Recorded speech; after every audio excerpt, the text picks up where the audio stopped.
Ravindra Jadeja, the all-rounder of the Indian cricket team, says that in the India-Pakistan match, the fans have high hopes that the match should be won.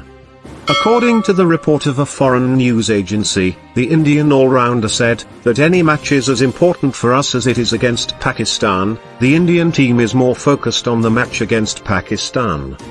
He said that the effort is to play well and give the best performance. Cricket is a game, losing continues to win.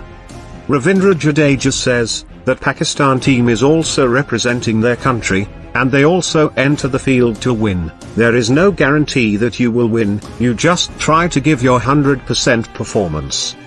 The Indian all-rounder further said that at the end of the match, if the result is not in your favor, you can't do anything about it. The most important thing is to give your 100% and play to win.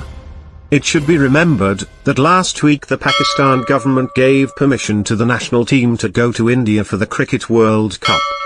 Pakistan will play their first match in the World Cup starting October 6 in India against Netherlands.